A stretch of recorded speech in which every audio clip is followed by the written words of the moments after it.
Oh, I think, I mean, you know what? If you see anything that is cringy, edit it out. If not, keep it on. I don't care.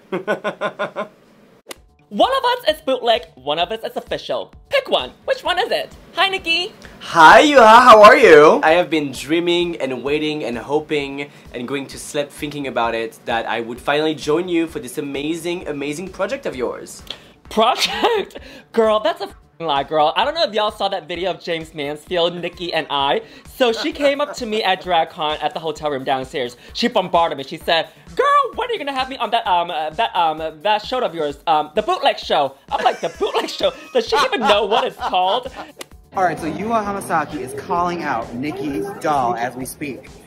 Okay, Miss Thing over here said, "Mama, when are you gonna be on your show?" I don't even think she knows the name of the show. But she said, "Your show." It's the bootleg. At the bootleg show, yes. And then I said, "I texted you." What are you talking about? She said she didn't believe me. So, I'm gonna type in search right here, Nicky Doll. Let's hope she made a mistake writing my name, so we Nope, even. Nicky Doll, That's Nicky your Doll. Okay, September 20th. Hi, do you want to do Holland this Thursday, tomorrow, delivered? Ooh, never responded. Let's see. Okay, pull up her phone, pull up her phone. Pull up her phone, pull up her phone. Wait, what's your phone number? Oh, girl, she didn't even say my phone number. Damn. It's like RuPaul, like, calling Jinx Monsoon, but doesn't even know Jinx Monsoon's name. And your name is? Yes. I told this one right here, because your name is Jinx. Come on, Seattle. There's a lot of girls, right? There's so many of them. Oh, Seattle, yeah. Bootleg Opinions. Hey, squirrel friends. When one video ends, just open up another one. It's called cringe viewing. Go ahead. I support you. Now look over there! Before we continue with the video, I'm sure we know this. We as people are often on the go in the modern society that we live in, but we often forget about taking care of ourselves. This video is sponsored by Fabulous. Oh my god, what is Fabulous? The #1 self-care app to help you build better habits and also achieve your goals.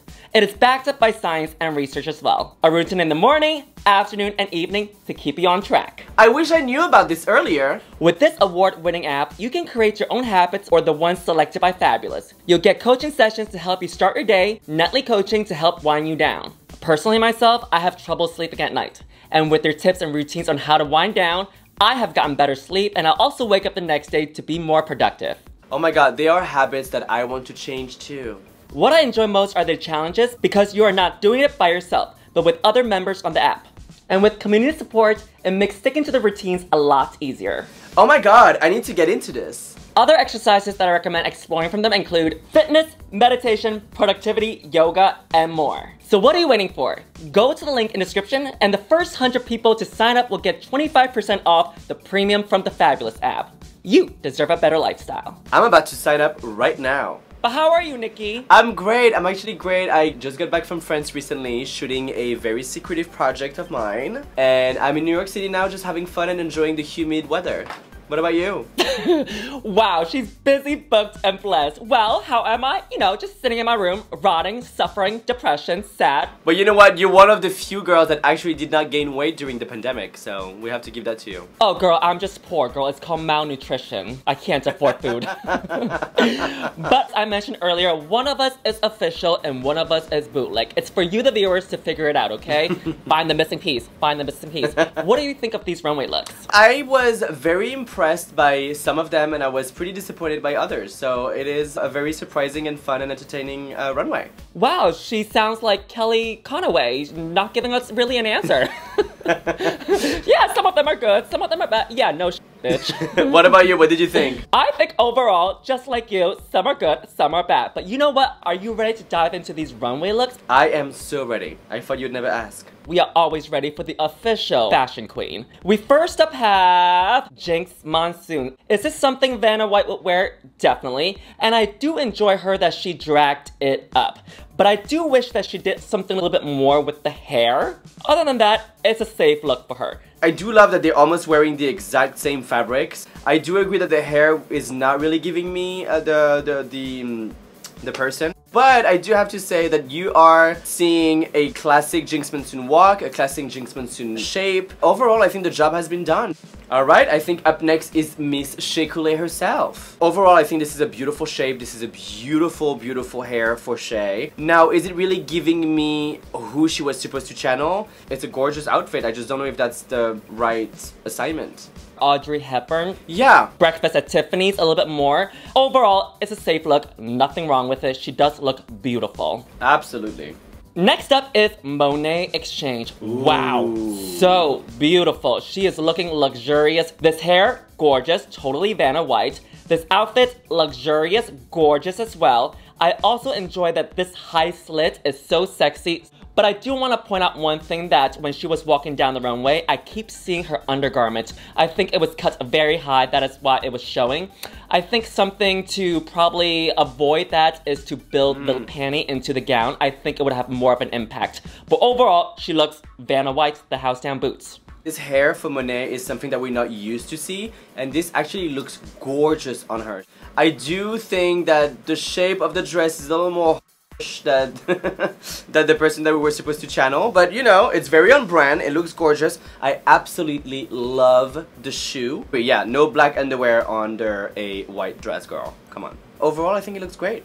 I don't mind the height of the slit because she still incorporates a little bit of drag and Monet Exchange into Vanna White. This is what Monet Exchange as Vanna White would wear, so I give it a pass on that. Yes. Alright, up next is the one and only winner of Season 12, Jaida Essence Hall, everybody. Looking stunning in a silver sequin dress. I have to say, I don't really like the hair. I think this is a little too blonde. It's lacking maybe some roots, just more depth. I think the shape of the dress looks incredible. And I could see, yeah, I would see Miss Thing wear it in real life.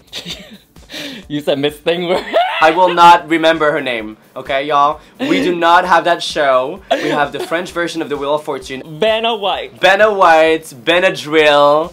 Would you like to buy a vowel, Nicky Doll?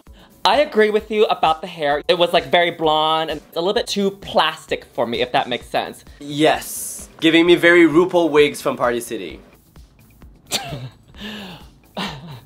Oops. After you say that, are you gonna be back for Season 2 of Drag Race France? Well, it's a franchise, so maybe I will.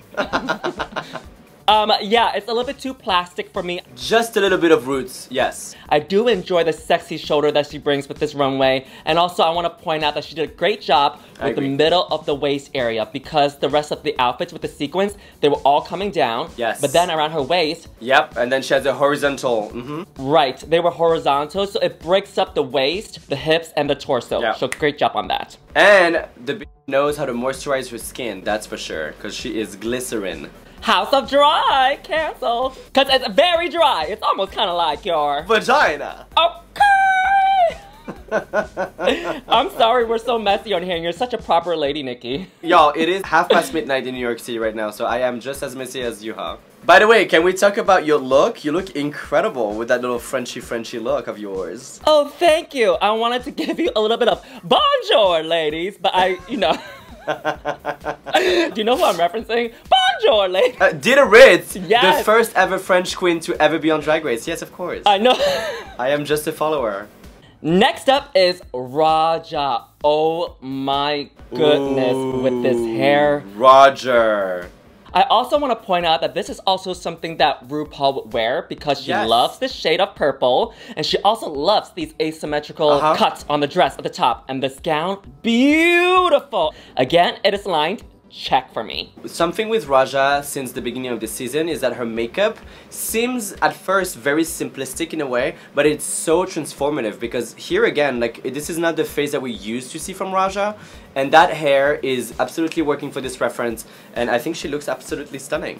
You know what this is also giving me as well? Susan Lucci, a little bit. Oh, I can see that. And I also really enjoy how she sold it down the runway. I think she's one of the few girls that actually did this.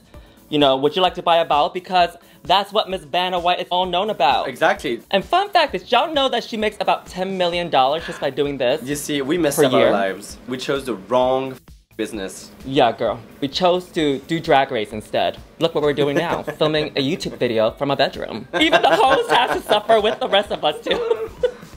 Alright, up next is the queen of the queerdos herself, Miss Yvie Oddly. Ooh, flamboyant and fun and flirty. And that being said, I don't really understand the point of view here. I don't either. Other than the fact that she's wearing a gown, I do want to point out that she looks cool, very on brand with her, yes. But it's not following the category at all. Other than the fact that it's a dress. Yeah, sorry Evie. We love you, girl. We love you, girl. Next up is the Vivienne. Is she serving you Vanna White? Yeah. It's a little bit more of an earlier era, I would say. And this is one of the few gowns that is not lined. Oh no! But she does look gorgeous. It's a safe look for me.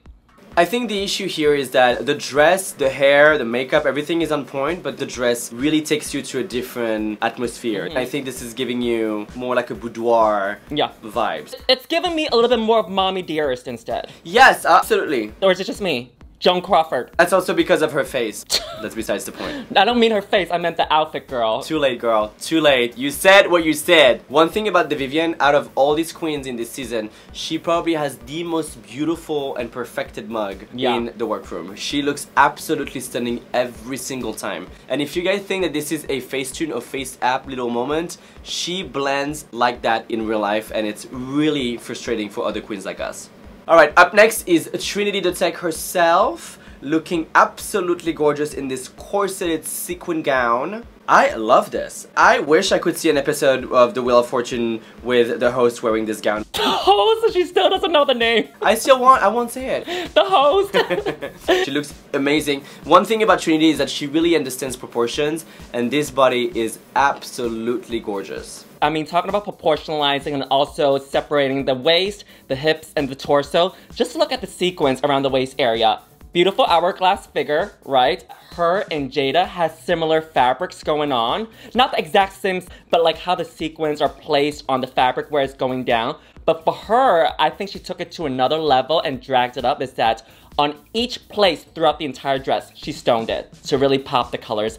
And I love this hair, and again, she was selling the vowels, beautiful in this. And I believe she even added horsehair at the bottom of the dress to give it movement and also shape. Great job. This is my first bootleg ever with you, Miss Yuha. I am so happy that we've been doing this together. We're speeding through, girl. Thank you, Nikki. Just because I'm scared of the battery of my camera. I won't be going fast. And she also wants to go to sleep and eat her sandwich. I mean, that too.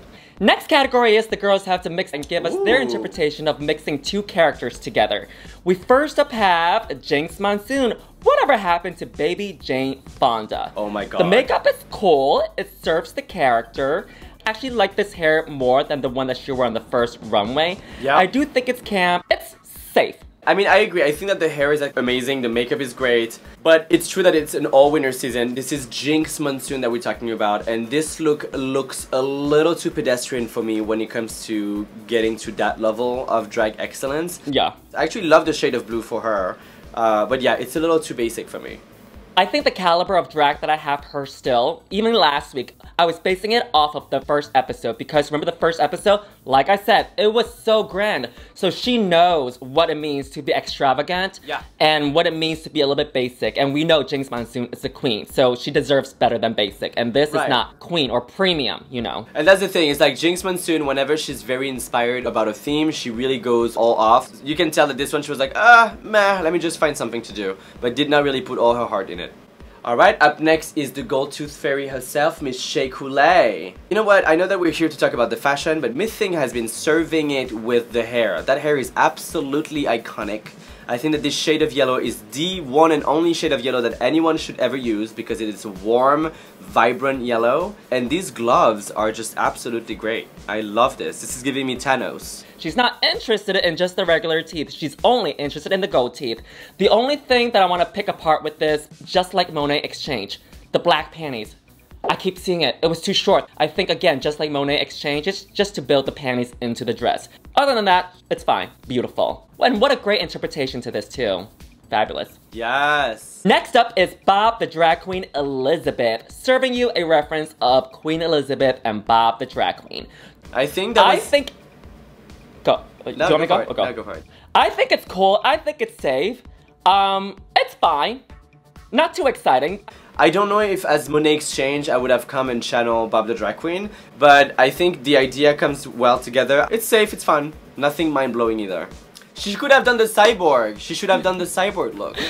Is it the one with the silver where she won that episode on season 8? Yes, that is the $12 jumpsuit from eBay. Yes. And her makeup was so bad, she was sweating, and then there was a meme of her just looking like this, pissed off but she actually won that episode. Yep. But yeah, that one. Over here, maybe we could have done maybe a different fabric, some stones in there maybe, some, you know, va boom in there. Just drag it up a little bit more, because this could also seem like something you could wear during the daytime too, you know what I mean? So that's why I'm a little bit like, she can do more. It's a safe look. I also don't understand really the glove. Completely taking me out of the Queen Elizabeth, completely taking me out of Bob the Drag Queen. This is a glove that I would actually wear. It just doesn't really make sense with this style, this look. I would have done the gloves maybe up to here. Just really short with a little ruffle over here. Yeah, exactly. I think a vinyl fingerless glove makes no sense for this look. But I love the colors, I love the pearl necklace. I think this is really cool and fun. Alright, up next is Jaida Essence Hall, serving you Bag a Lady in Red. This is beautiful, and it's all made out of bags. I'm actually obsessed. Fabulous. This is almost like a design challenge where you take unconventional materials and turn it into fabulous design. And this is what she basically did. And I also love the different textures of the red on there, because we see the pads, we see the backpacks, we see the zippers, and we see her taking it even to the head wrap as well. And her sell up the runway as well, when she was walking down, she unzipped one of the zippers and she took stuff out, taking it to another level by storytelling with every piece of the garment. And also the straps of the backpack as well also created fringe movement as well for her. Yes, exactly. Fabulous. This is giving me very entrance look of season 12, but the final Pokemon evolution of Jaida Essence Hall. She looks absolutely gorgeous. Next up is Olivia Newton-John Waters. She's giving you an inspiration of Olivia Newton-John and also John Waters. The judges mentioned that her mustache wasn't really visible. I do agree, maybe she could have done like maybe a lace mustache instead of just drawing with like a little lip pencil maybe. I also think that maybe if she had like a suit maybe, something that John Waters would wear, because the judges did criticize her that it was about 99% Olivia Newton-John, but 1% John Waters. But I think that her dancing, she really sold the character of Olivia. This is giving me more Olivia Newton-John than John Waters, but one thing with Raja is that every time she steps on that runway, she really takes you on a ride. This was fun, this was flirty, I definitely got the reference, but it's true that it's only 50% of the assignment, so I still don't see the mustache. Up next is Miss Yvie Adley as Cardi B Arthur, which is, by the way, iconic to mix them two together. And I can absolutely see both of the references. And something about Evie is that when she's not doing a freaky makeup and she actually do glam, the is stunning. She looks absolutely gorgeous. This is my favorite look out of the entire night from Evie. I thought it was really cool when she came out as B. Arthur, very conservative, very reserved, very cover-up in this trench coat.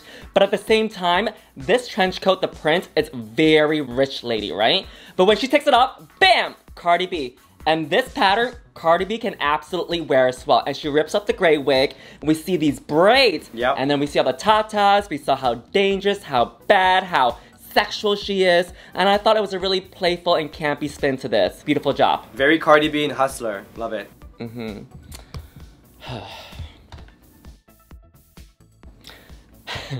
Next up is Princess Diana Ross. Do I like this look? I think that if the hair and the outfit were worn separately, I think it would have worked. All these mixed together just doesn't really correlate. Even Raja's, it was very simple, but those still read. But this one, yeah, it's a little bit too much going on for me. Princess Diana is attached to one haircut only. So if you're doing that hair, you're automatically taking me out of Princess Lady D. So yeah, it was just not a good idea, I think, just to begin with. I think what could have read better is if she came out with the Princess Diana hair, because that is a very iconic, right? And maybe come out in something Diana Ross would wear, very disco, and have fun. I think that would have read... She should have had Diana's hair with a very Diana Ross outfit and all the mannerism of Diana Ross, and that would have worked better than the opposite. Yeah, I think she could have flipped it around. Alright, Miss Trinity the Tuck as RuPaul's Charles II. This is a very unusual pairing, as RuPaul herself reacted to. But this is cool and it's working. You have the very iconic Jodie Harsh / RuPaul one side hair. It's cool, it's camp, it's very unexpected from Trinity. I love it, it's fun. The makeup helped sold it. It's very camp, very artsy. Of course, the signature hair, just like you said, the RuPaul hair, one swoop to the other side. For some reason, RuPaul loves swooping one things to one side. Like the dress, the slit, the hair, everything to one side. It's usually hair on one side and then one sleeve on the other. Yeah. And I also really enjoy how full the tulle is in the back as well. Really good. Yeah, this look is camp, but at the same time, the construction, the choice of fabric, everything is really, really pretty and high-end. Yeah. What do you think of the shoe, though? Do we like the shoe? I'm okay with the shoe just because it's an era that she's going for. Yeah. I don't care for the shoes, but I give it a pass because of the era that she's going for. Right. I think you just answered for me. We don't care for the shoe. Yeah, the shoe can go if it was, you know, another runway challenge, but just because the fact that she's representing an era, right, I give it a pass.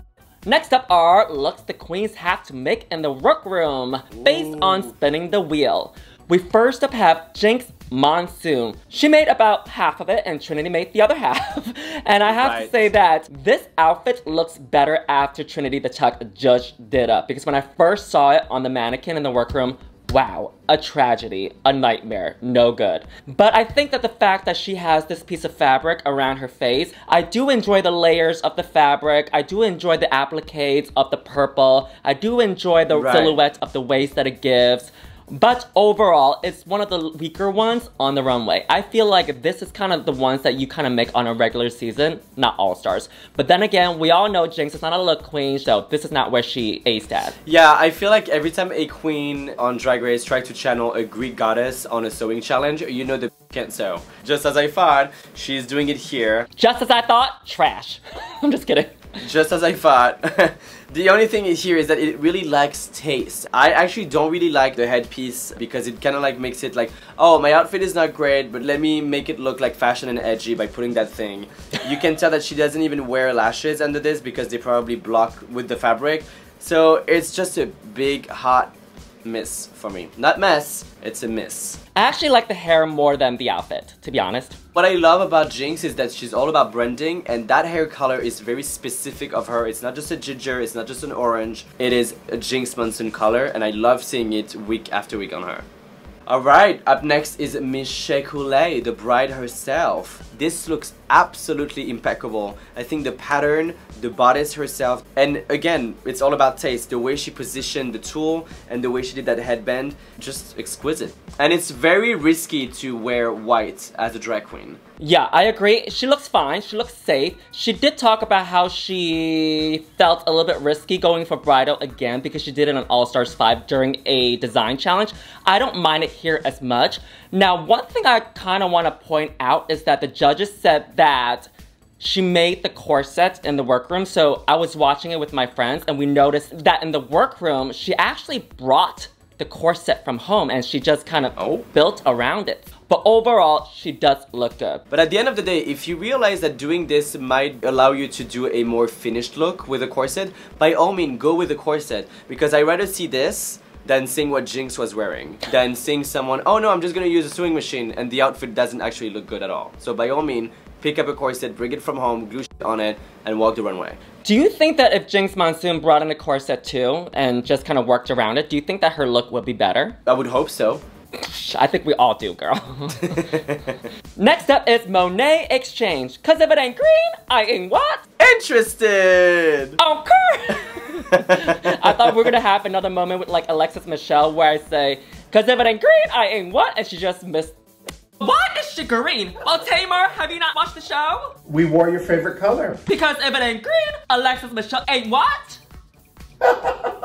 But you know what? I just had to put this on because the girls were in dance costumes and I have worn this leotard to dance all over the world. Just say interested. Interested. Can you say interested?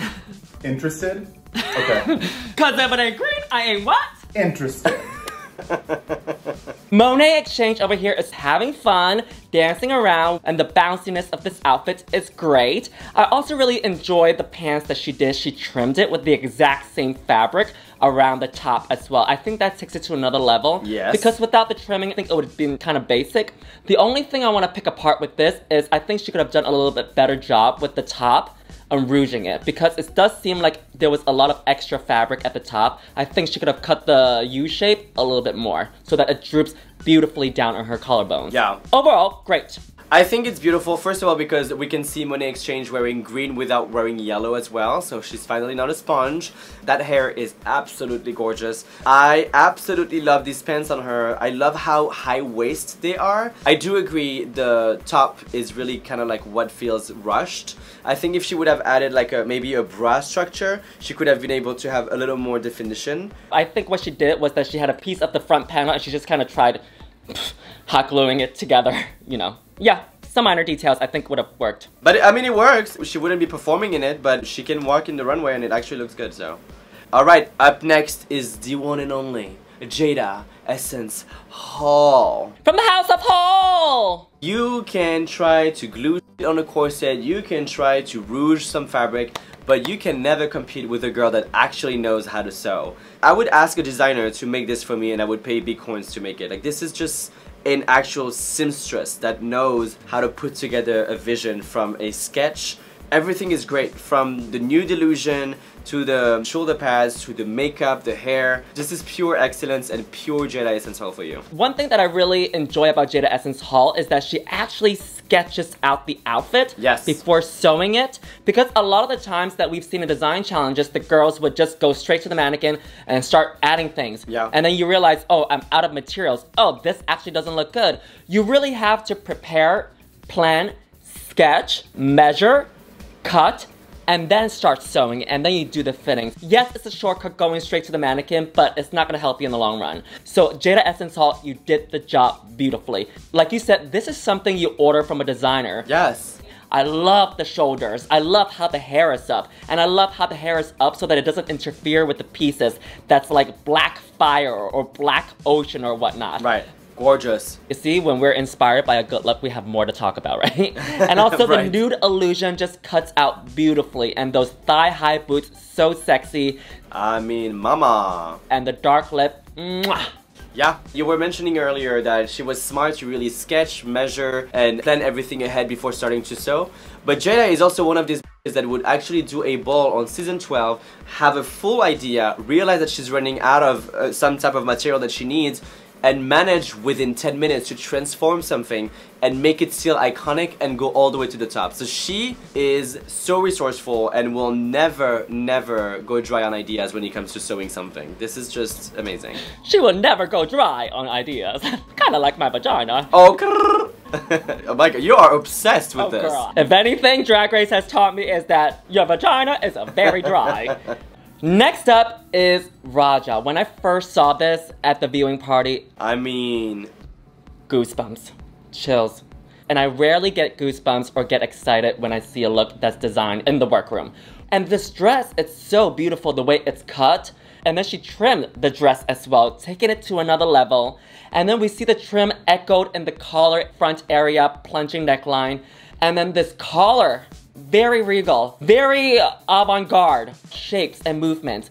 And also I love how she has the hair up, but then she took one piece of the material that's from the box that she's giving, and she also made a headpiece out of this. Yes. This is gorgeous. Yes. Lovely. Raja is not only a visionary when it comes to fashion or references or textures or colors, she is also a very smart queen, because ultimately if you create a lot of rouging and a lot of volumes around your neck and around the sleeves, it will give at least an illusion that the outfit is very intricate and very complicated to create. And what I love about the skirt is that she didn't just go for like just a wrapped up skirt around herself, like she really actually created a shape to have kind of like a cascade of fabric going down. I love how she accessorized everything. I think the haircut, very Audrey Hepburn, Breakfast at Tiffany's, is beautiful. I love the little applique as a crown.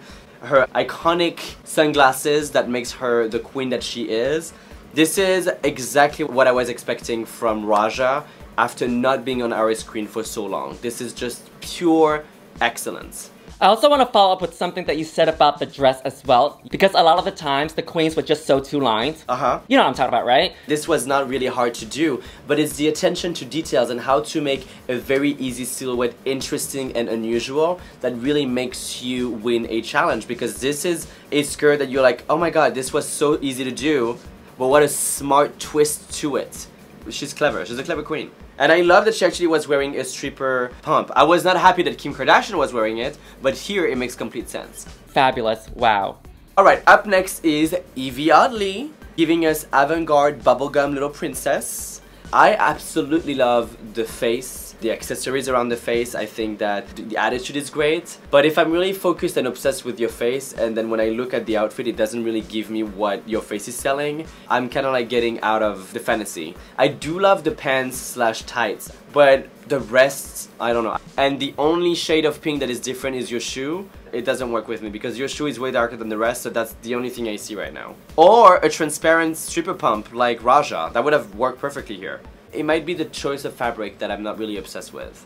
It's hard because when you're given that fabric and then it washes you out, you know what I mean? It's hard. Right. I think in a situation like this when you have a fabric that washes you out or doesn't really complement you, I think what she could have done maybe is to add more textures. You know, kind of like Jaida Essence Hall's look where there's different components of textures. There's pads, the straps, there's the fringe. I think she could have done a little bit more. I do like the rips and the shreds, but I think that compared to some of the girls on this lineup, it could have been better. Right, exactly. Because there is so many other very powerful look that kind of like falls in the background, for sure. Next up is the Vivienne. I think she looks beautiful, I think she looks gorgeous, but I think it's a safe look. Right. The only thing that I'm asking myself is, do I really like the mermaid tail to really happen at that level? But I love the color. Yeah, it's safe, but I'm not blown away. I was ready to let it go, but since you're being petty, I guess I'll be petty too. Yes, the bottom of the mermaid, it's weird. It should have started around here. Right. And then it should have also been extended out to here as well. Yes, exactly. Even, I think if she adds like a triangle to give a little bit more fabric in the back. Yes. I also don't care for how the mermaid dress is cut off in the middle over here. I want a complete seamless dress, you know what I mean? Without the circle around here. Right. But other than that, this is giving me very like Azinalaya when he did this dress for Grace Jones that is iconic with the hood. If you look at the shape of the skirt, that's exactly what you want, where you want this triangle that goes on one side a little longer, and then the mermaid tail to go a little higher. So that would actually expand the illusion of the legs. When here, it kind of like chop it in a place where you don't want it to be chopped. But we are literally like splitting hairs in two because she looks absolutely amazing for a look made in the workroom. Alright, up next is Trinity the Tuck, giving you The Devil Wears Nada. She looks amazing, giving you classic Trinity the Tuck with vinyl, a lot of body yaddy yaddy. Talking about a mermaid tail, this is actually beautiful. I think this is a great example on how you can make it shorter and longer in the back to actually expand the silhouette. This is great. Wow.